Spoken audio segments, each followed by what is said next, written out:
Welcome to Magic Beyond the Books. Today we are talking about Ron's 17th birthday, where he takes a love potion and also is poisoned. I'm Jess. And I'm Renee. Warning, there are Harry Potter spoilers in this episode. So this scene is from Harry Potter and the Half-Blood Prince, which is book 6.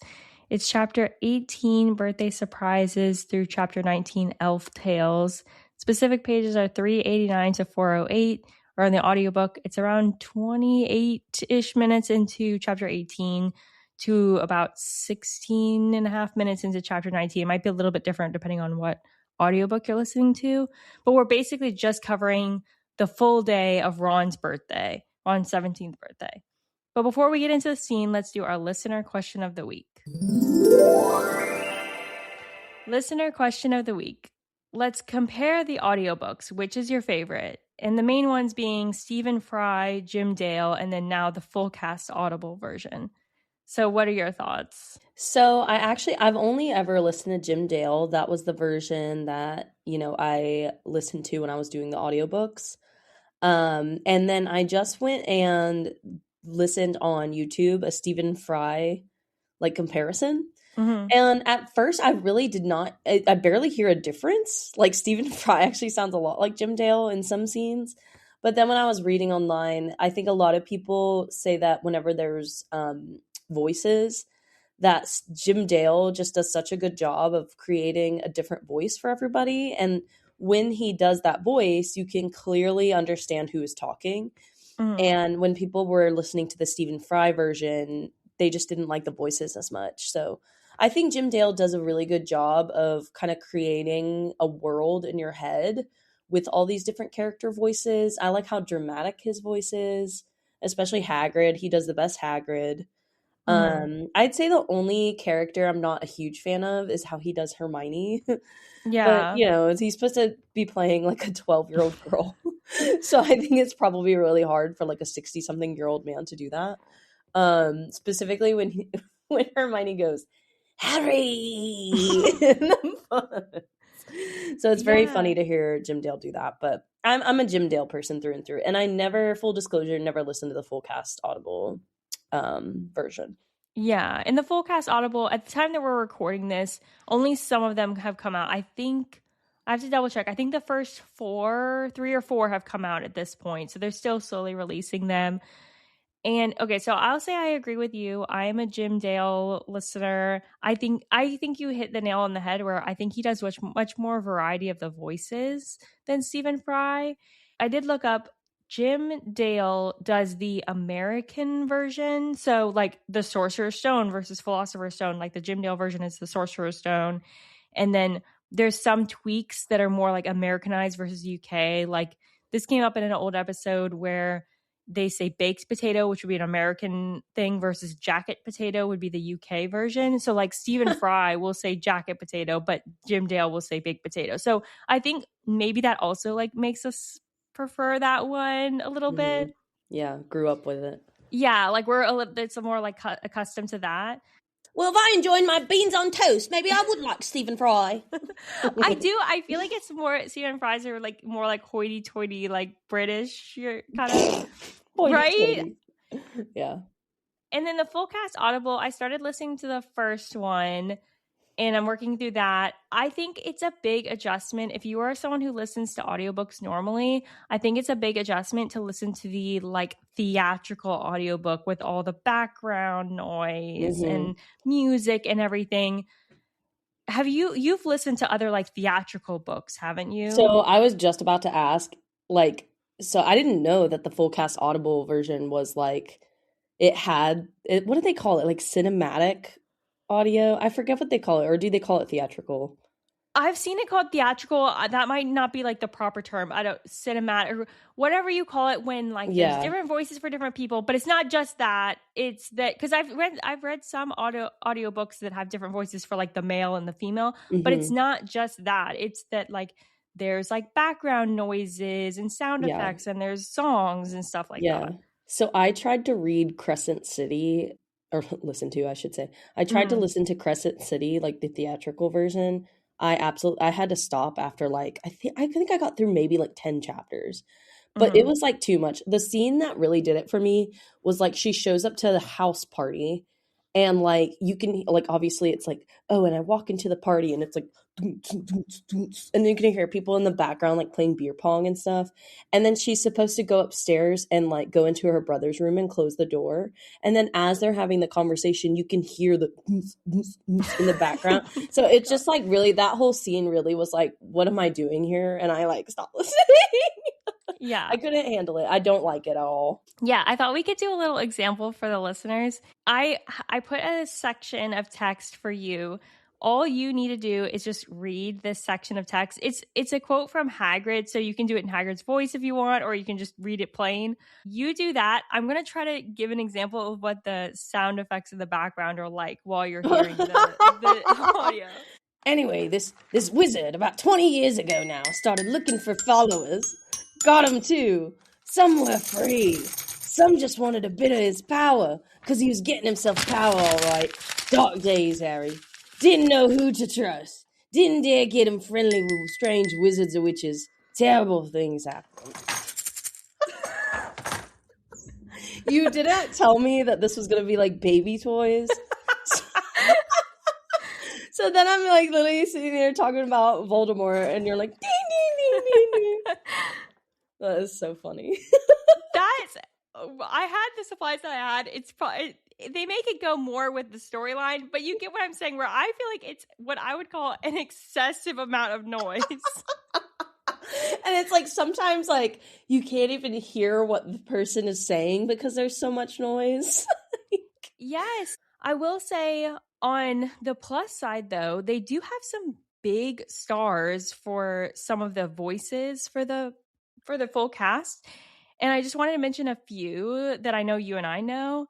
So Matthew McFadyen is Lord Voldemort, and we know him as Mr. Darcy from Pride and Prejudice.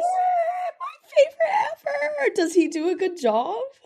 I haven't even gotten to the Lord Voldemort part, so I'll have to report back. Oh my god. But yeah, that like is bothersome to me because I'm like, oh, Mr. Darcy. Like, No, why? I absolutely cannot. I don't think I can do the full cast version. I just even don't even have any interest to. Like I fully want to just listen to Dim Dale again and again and again. And it's funny because as I was, I know we'll get to it, but whenever I was re-listening to this scene, in Audible, I was like, dang, do I need to do a whole other re-listen through the whole series again? Like I think this episode is making me want to re-listen to the whole Audible Jim Dale version. Yeah, nice. Yeah, which is is a huge commitment, but It's huge, but yeah, I know. I feel like I find myself just jumping around and listening to scenes, and also I have to like listen for the podcast. But yeah, sometimes I don't know, you get the urge and you're like, do I start the series over again? Do I read it through? Yeah. I think I would start at Prisoner of Azkaban because just the first two books, it's so hard for me. Like every time I say I'm going to do a reread, it's just really hard for me to get through the first two books because they're my least favorite in the series, which is funny because they're like the first ones. But I just think the real interesting stuff starts happening in Prisoner of Azkaban. Yeah, there's a lot of like world building and setup in the first couple, and they're so young. The magic isn't it as advanced, so it's a lot of setup. And when you've already read the books, you're like, okay, yeah, I know the setup stuff. I don't need this again. Yeah, I like when we start getting into like the dark arts and like things like that because I feel like isn't third year when they first start going to Defense Against the Dark Arts, or because I don't think they do it in their first and second years. No, they do because they have Quirrell and oh yeah, well I guess. Oh, they have, but I feel like their Defense Against the Dark Arts with Quirrell was just like reading from the textbook or like his basic, and then Gilderoy just talked about himself. So the third book is when we actually like get Defense. So that's why I thought there wasn't any Defense Against the Dark Arts because they didn't actually learn any Defense Against the Dark Arts. Yeah, exactly. Some other notable actors from the Audible version: Keira Knightley is Umbridge, which is crazy. Elizabeth from Pirates of the Caribbean, and also another Pride and Prejudice. I was about to say, it's so funny that they're putting, you said, is Madame Pomfrey? No, she's Dolores Umbridge. Oh my god. So Umbridge and Voldemort are Darcy Mr. and Elizabeth? Darcy. That's so funny.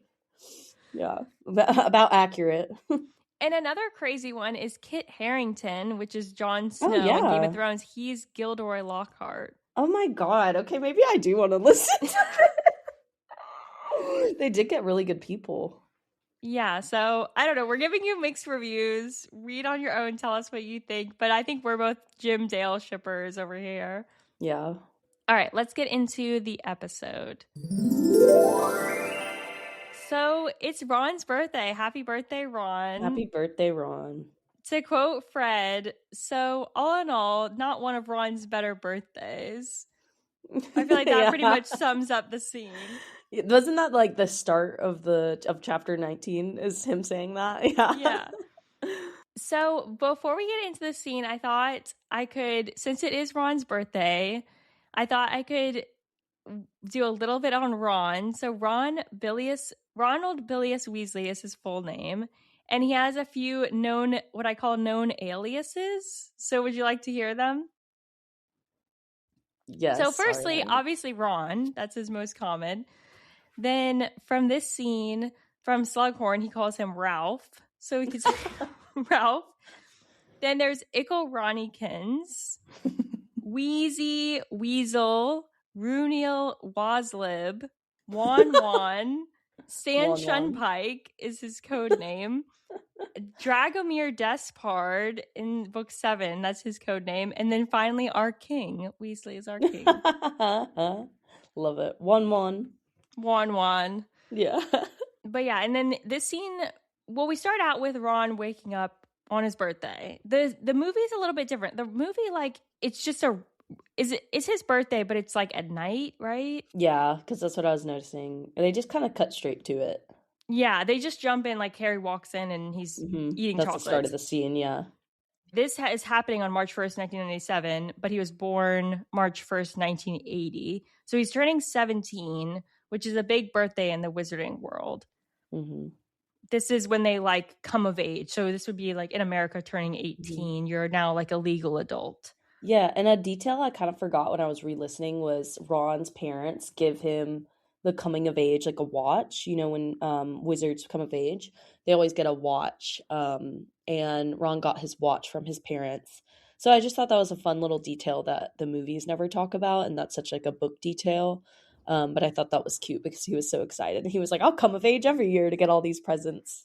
Yes, he's supposed to, we don't get the specifics of all the presents, but he's supposed to have like a huge pile of presents. And the big one being this brand new gold wristwatch, which I've seen people say it's the coming of age presents from the Weasleys to Harry and Ron are perfect because Ron, who gets all hand-me-downs, gets a brand new watch when he comes of age.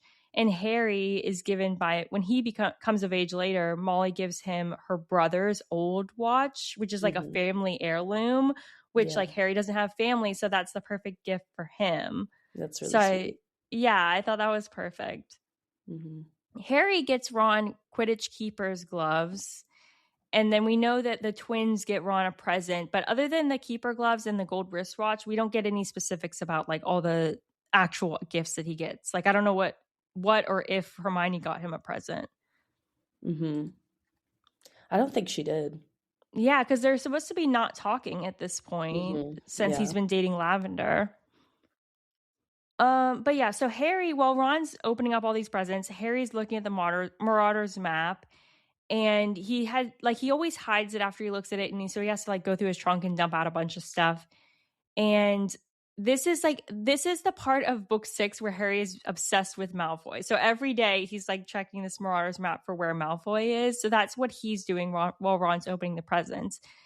And inadvertently, he has basically like dumped chocolates near Ron's present pile. And this is what causes Ron to eat these chocolate cauldrons that have love potion in them.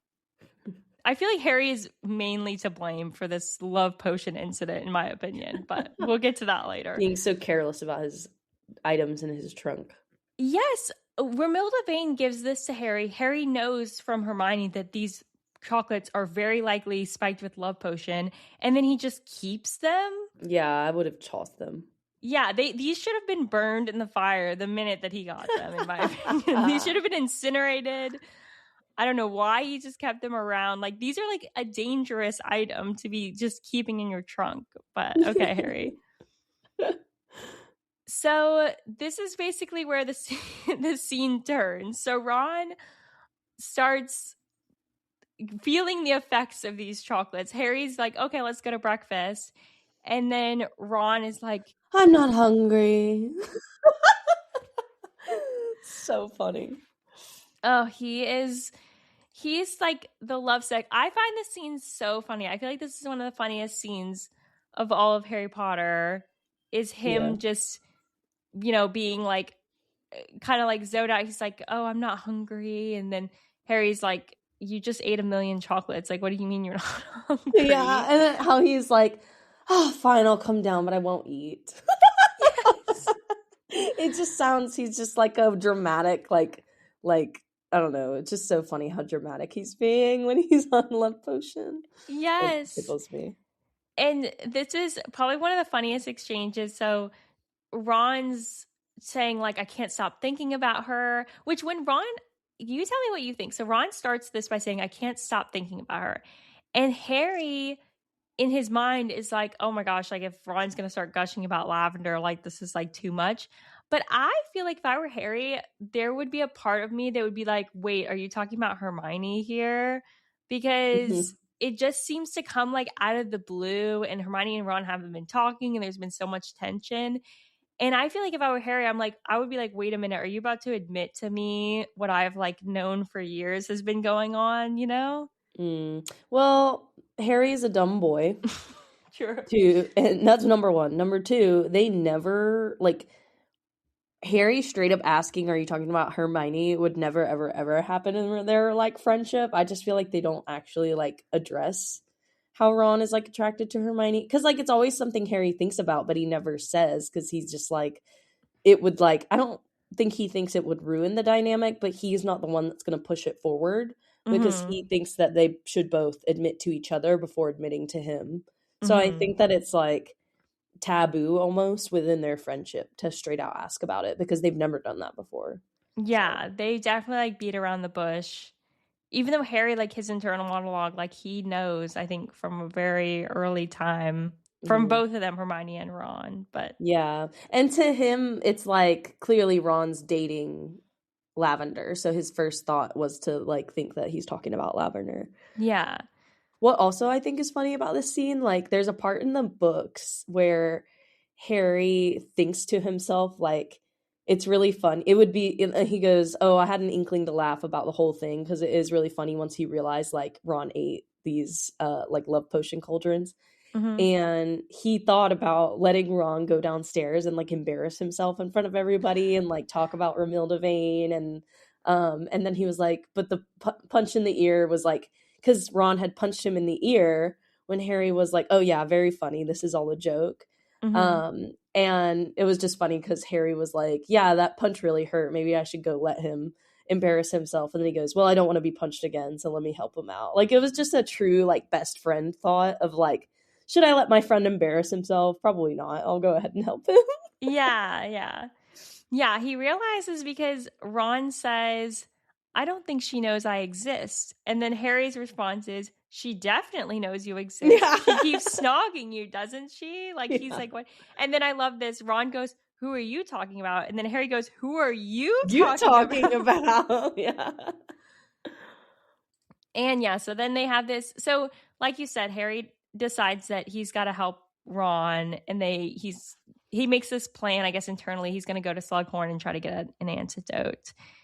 And as they're, this is where like movie later has Lavender interact with them, but in the books they run into Lavender like in the common room, and Yeah. Ron straight up tells her, "Oh, like I don't want to talk to you. I gotta go talk to Romilda Vane." Like, oh my gosh.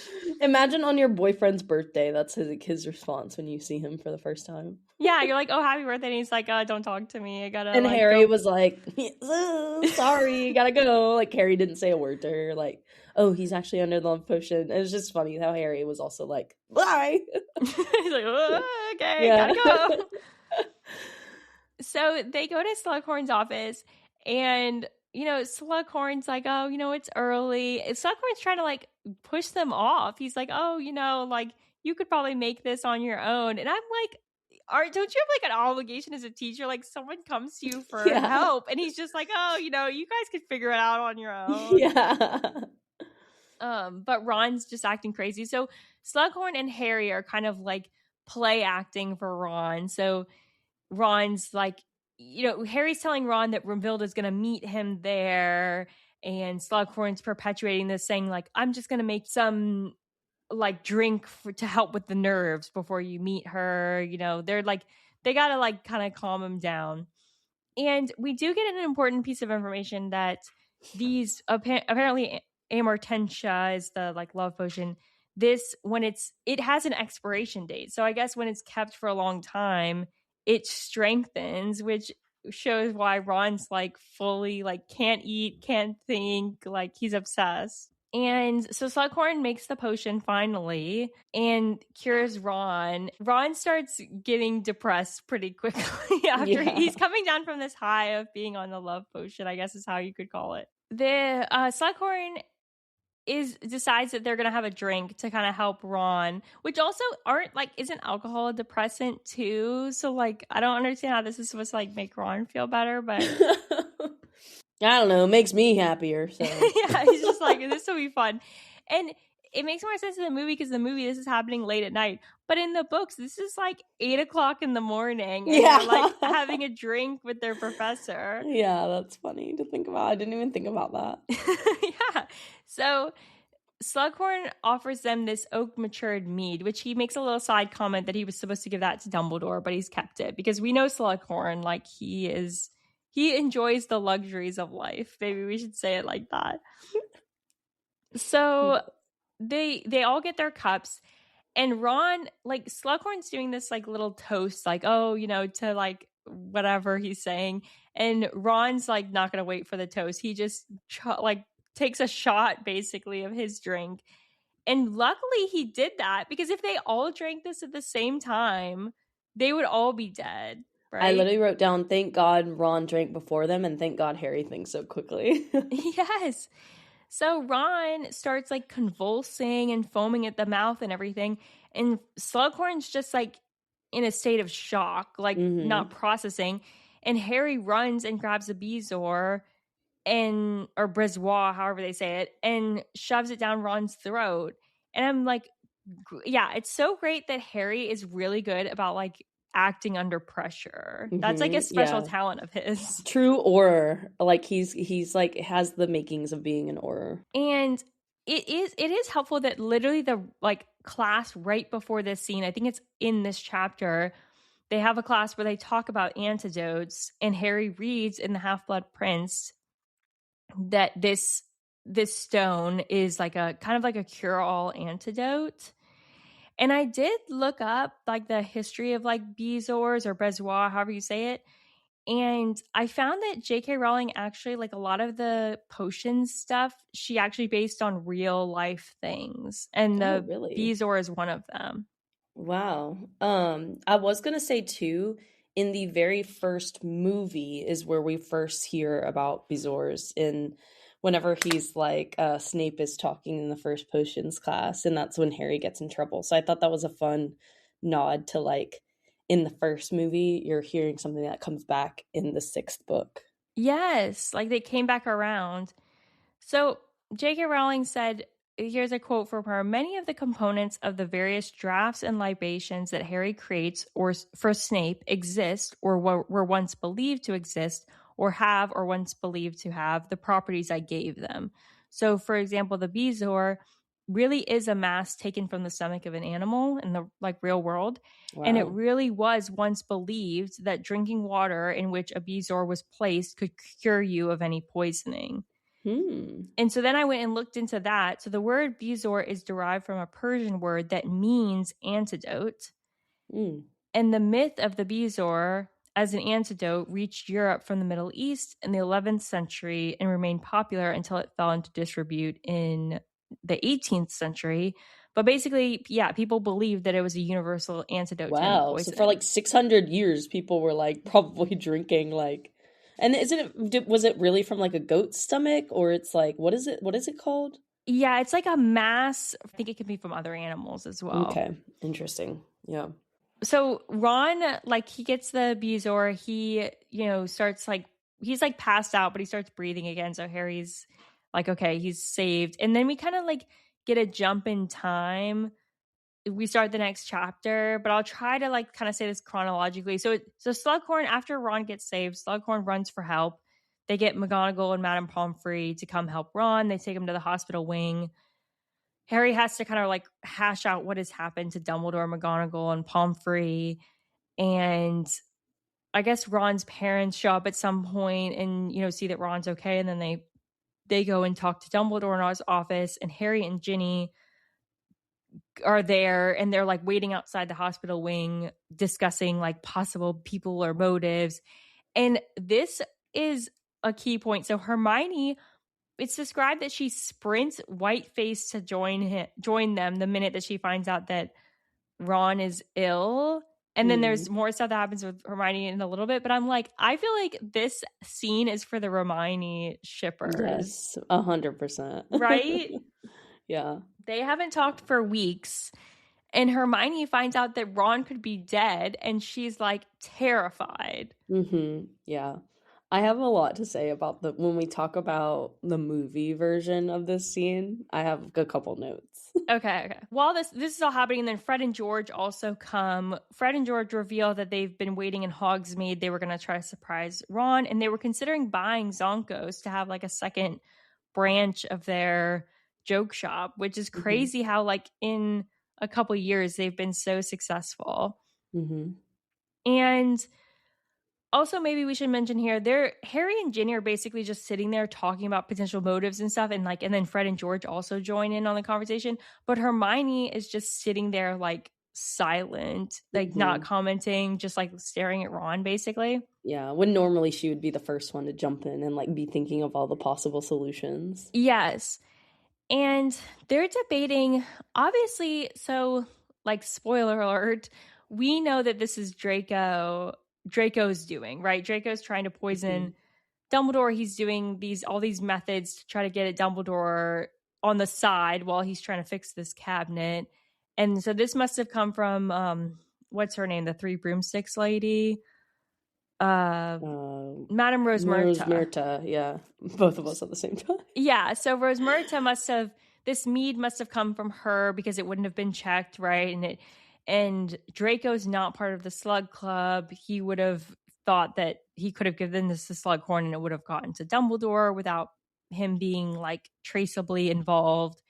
So we know that, but they don't know that. So they're debating. They're like, was this poison intended for Ron? Was it intended for Dumbledore or Slughorn or even Harry? They're thinking like, who poisoned it and who was it intended for? Like, was Voldemort trying to get rid of Slughorn? So somehow he's involved, and like Slughorn just accidentally gave it to the wrong person.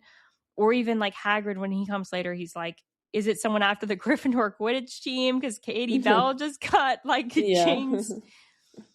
Or like if Slughorn was trying to poison Harry, but then switch the cups, or is Slughorn like Imperious or maybe a Death Eater? So they're just like going through all the possible like combinations, right? Yeah. And then Hermione finally speaks up and says her part, like saying that like the poisoning and the necklace do seem to be linked. It seems like the same person. It's not hit the right recipient, it seems. And the person that's the poisoner or the cursor or whatever is a little bit like lazy, maybe is the wrong word, but they're just like not caring if they kill other people. Which I'm going to come back to later because this is crazy. But anyway, after Hermione says that, then Ron, hearing her voice, starts like saying Hermione in his sleep and like stirring. Yeah. Hermione. Yes. So I guess maybe here, should we talk about like the book or the movie differences? Yeah. Because after rewatching the scene, well, kind of going back a little bit, when you watch the scene in the movie, like before, like after Ron gets poisoned, he gets the bezoar down his throat, and he comes back to life. They definitely do this in the like movie just for like comic relief. He pops up and he goes, "These girls, they're gonna kill me," because he had just been poisoned. Poisoned twice, basically. Yes, love poisoned potion twice. yeah. Yeah, and he just pops up and goes, "These girls, they're gonna kill me," and then he, like, passes back out. So I Yeah. thought that was funny because that's definitely not, like, he just was on the brink of death. So I think that that was, like, not realistic, but whatever. And then, yeah, so, like well, do you wanna explain the movie scene, like, in the hospital wing? Yeah, you're probably better at walking through. So yeah, so they get to Okay. the hospital. There's a few I noticed that Snape was included, which he's not in the books. That's a big difference. Mhm. But it's the group is like all together too. So it's Harry, Hermione, Ginny. The twins aren't there, but Madame Pomfrey's there, McGonagall's there, and Dumbledore's there, and Slughorn and Snape, and they're all like kind of around Ron's bed, right? Mhm. Yeah. Yeah, and so it kinda starts off they're all around Ron's bed. Ginny is on the left, Hermione's on the right. So they're already all already, like, next to him in the hospital wing. Lavender proceeds to run in, and she's like, "Has he been asking for me?" And then the first thing she says is, "What is she doing here?" about Hermione. And so they get into a little squabble. A little squabble. Basically well, Hermione, go no, go ahead, go ahead. no, you do it. I didn't even write down the exact quote, but Hermione like calls her like a daft Daft bimbo. bimbo. Yeah, literally. He's been poisoned, you daft dimbo. Yes, I was like, what? Yeah. In the book, there's a later conversation where Lavender does say the same thing, where she's like, now that he's all interesting because he got Yeah. poisoned, and Harry's the one she's having this conversation to, and Harry's like, would you call being poisoned like being Being interesting? interesting, yeah. I thought the movie it was hilarious. This movie scene is hilarious, but I did think this was like kind of out of character for Hermione. Like in my opinion, I don't think Hermione dislikes Lavender. Like Lavender hasn't really done anything wrong other than just happening to like Ron as well. I mean, she might be like jealous of her kind of, and obviously this comes at a bad time. But calling her like a daft bimbo, I felt like was a little extreme, right? Well, Like there's also like a theme in the books and not so much in the movies, but I remember in the books Lavender and Pavardi really bullied Hermione like a that's lot. true, yeah.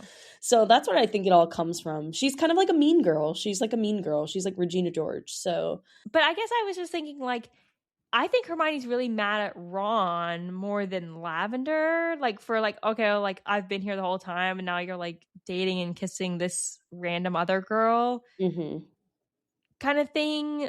But her anger seems very directed at Lavender. It was like, let's Yeah. have like girl Well, fights. I because guess like in that moment, I can picture like from Hermione's point of view, even though her and Ron are not talking or haven't talked in a couple weeks, Hermione has been by Ron's side since they were 11 years old. Like, she's probably like, "What do you mean? I have just as right to be here as you do." Because, like, she has known Ron since she was 11 years old.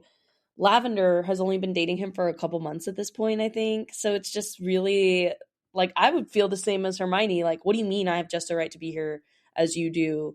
And everybody else there also is very close with Ron. So it's like, why wouldn't she be able to be there?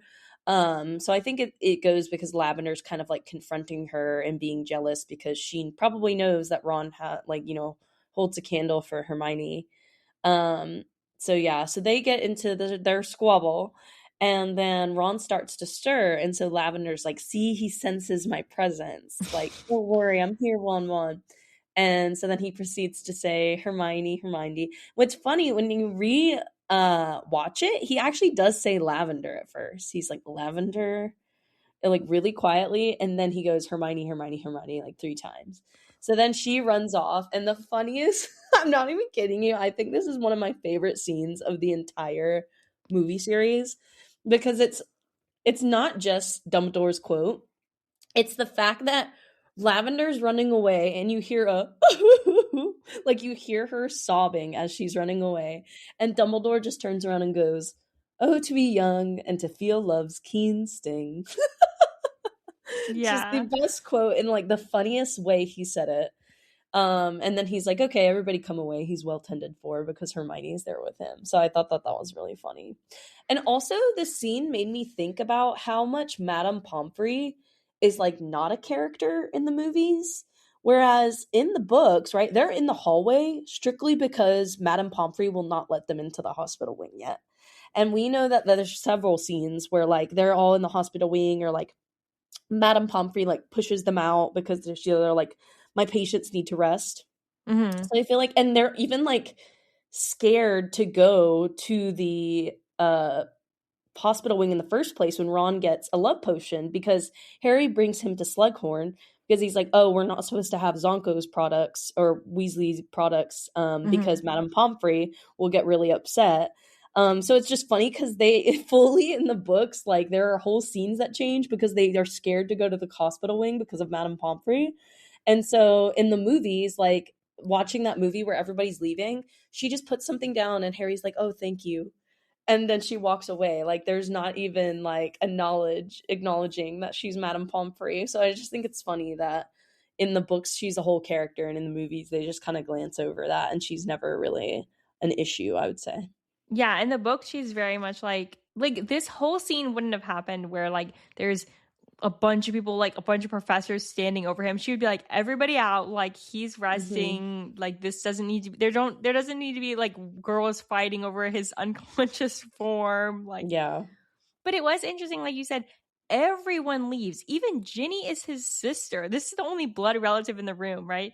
Hmm. Ginny and Harry even leave. Like all the professors leave, and then Ginny and Harry leave just to leave like Hermione like sitting there holding Hermione or holding Ron's hand. Like they really Hmm. made this into like a Hermione moment there. Yeah. Yeah. A bit different going back to the books. So they obviously it's the twins and Hermione, and Harry and Ginny are all kind of waiting over him. And then Hagrid joins them and he's, talking with them. And then Mr. and Mrs. Weasley arrive. And this is where Mr. and Mrs. Weasley point out that Harry has saved like a lot of their family. Like Yeah. he's saved Ginny with the Chamber of Secrets, he's saved Mr. Weasley with the snake at the Ministry, and now Ron with the bezoar. Harry actually is the one that's like getting them into dangerous situations, maybe, but Yeah, it's all because of Harry. Maybe not his fault directly, but it is so Voldemort can get to Harry, all of these. yeah.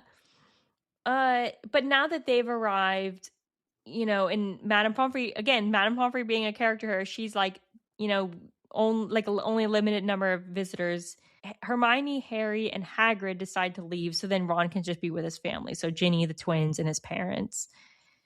And I forget, this is when Percy's like not talking to the family, right? So that's why he's not there.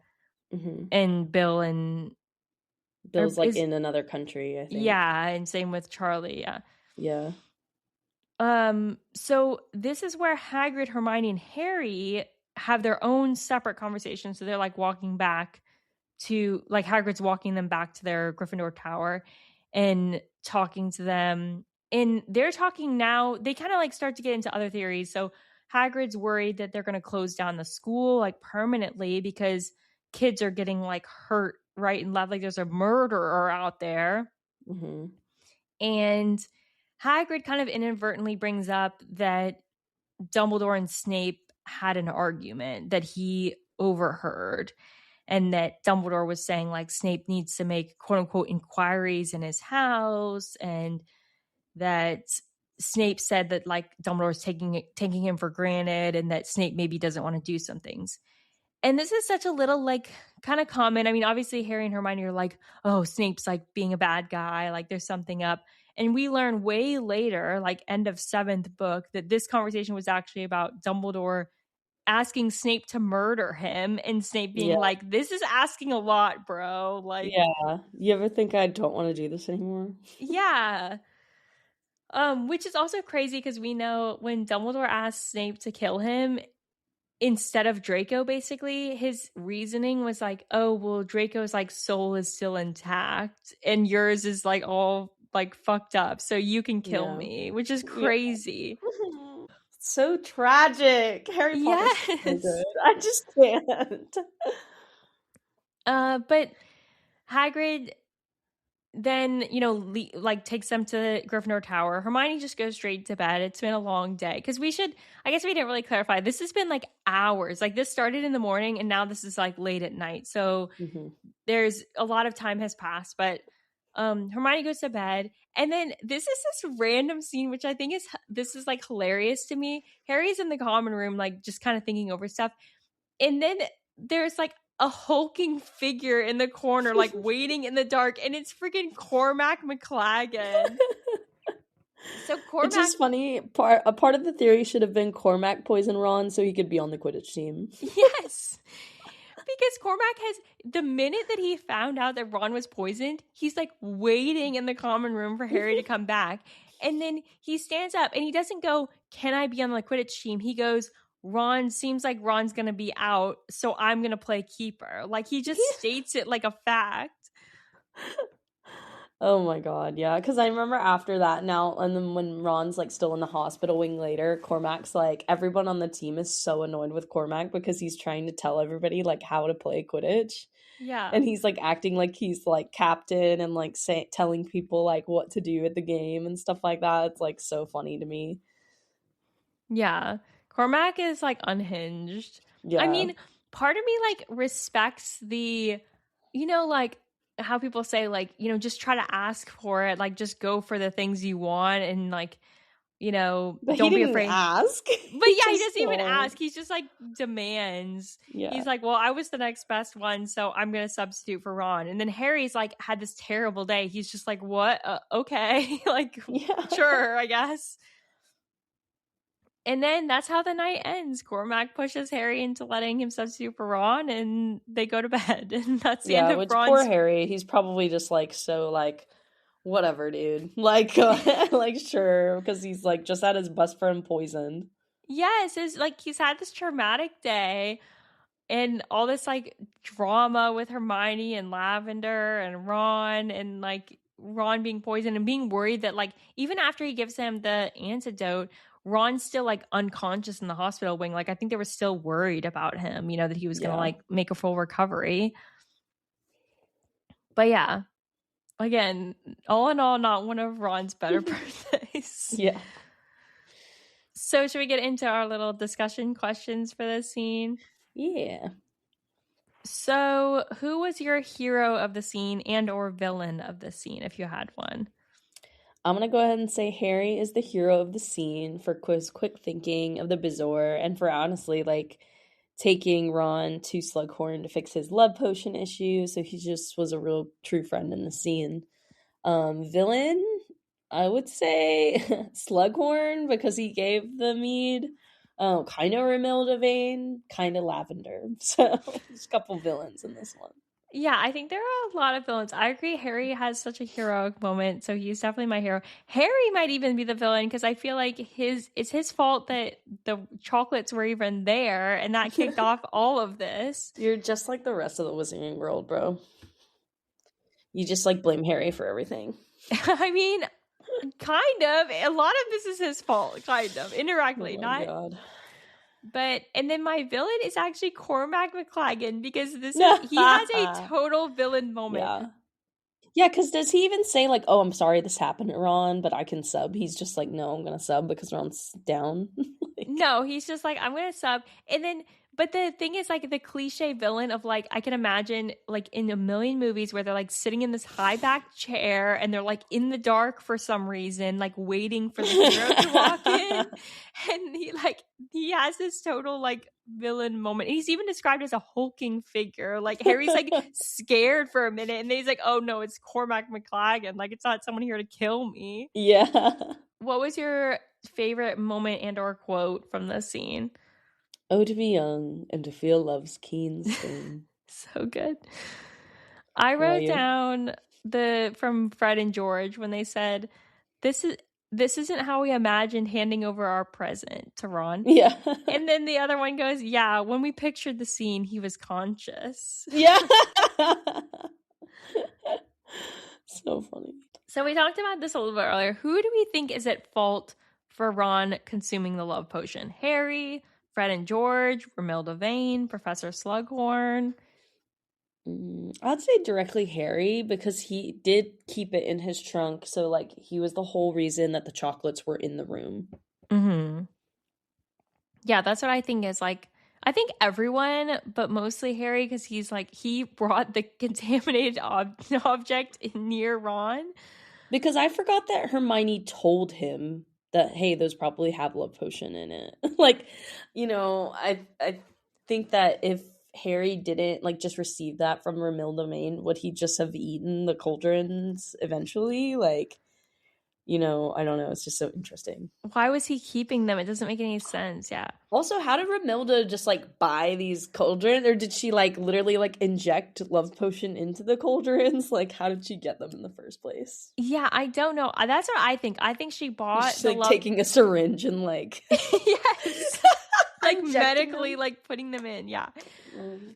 I also think Fred and George for selling this stuff and Professor Slughorn for teaching them about love potions. Like both those, the Fred and George and Professor Slughorn were playing with fire there. It's Yeah, like, it is pretty crazy that Fred and George just like sell it. yes, Fred and Yeah. George sell some crazy stuff. They had something where you like, it gives you like daydreams, like you drink it and then you just like go into like a daydream fantasy Mm-hmm. world. I'm like, this is some dangerous stuff you're selling here to Yeah. students. Okay, another question is Dumbledore at fault for Ron being poisoned? Basically for allowing Draco to run amok and do these things that could get people killed, like Katie Bell and Ron. Well, this implies that Dumbledore knows that Draco is working for Voldemort or the Death Eaters. Does he know that? And he says that he knows that it was Draco all along and that he didn't approach him because he didn't want Voldemort to kill him. And that's why he was like having Snape, talk to Draco. Kind of watch him. Interesting. Yeah, I don't know. I never thought about that. Cuz like really I'm trying to think like what could Dumbledore do? Like would he have talked directly to Draco and been like, "Hey man, stop like killing half the castle to try to kill me?" Like what would he have done really? I mean, other than go to Snape and say keep a closer eye on Draco and make sure he doesn't hurt anybody. Which he was doing, yeah. Yeah, so I don't know. At the very end, Dumbledore says to Draco that he will keep him and his mom in hiding. He'll pretend that he killed Draco and killed his mom, and then they'll get Lucius later out of prison. I think, why didn't he say that from the get-go? Like, why not at the beginning of the school year? He knows. Why not at the beginning of the school year, Draco and his mom go missing, quote unquote, no, and then just hide them from there, because I think it is a little bit dangerous. Like, students are getting hurt. Not only Ron, but Katie Bell is in St. Mungo's for like almost the entire school year. yeah. I feel like that's I know she didn't die, but that's a really like negative consequence. Yeah. Of Draco. Like, I feel like Dumbledore's like writes it off like, oh, he didn't actually kill anyone else. But it's like, he came pretty close. Like, he was being pretty reckless. Yeah, and he definitely like messed up people's lives, like yeah. So I don't know. I think Dumbledore does a lot of questionable things that kind of like we like need for the plot of the story, but like when you think about it, you're like, you probably shouldn't have been doing this. Yeah. Okay, so like we talked about earlier in Harry Potter, amortentia, which is a love potion, smells like the things you love. So what would amortentia smell like for us? So some examples are Hermione smells freshly mown grass and new parchment and something else that she won't say, which is probably Ron. And then for Harry, it smells like treacle tart, the woody smell of a broomstick handle, and what he says is a flowery smell that he smelled at the Burrow, and then later notes that he smells that when he smells Ginny. So I think it's pretty clear. But yeah, what do you think love potion would smell like for you? I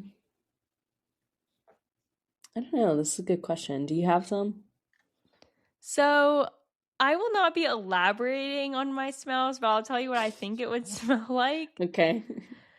So my smells, copper tone suntan lotion, that specific brand, Dr. Squatch soap, and the generic like man smell. You guys know what I'm talking about. Literally, I just rewatched Tangled, and they go into the tavern and they describe it as part man smell, the other part really bad man smell, and overall smells like the color brown.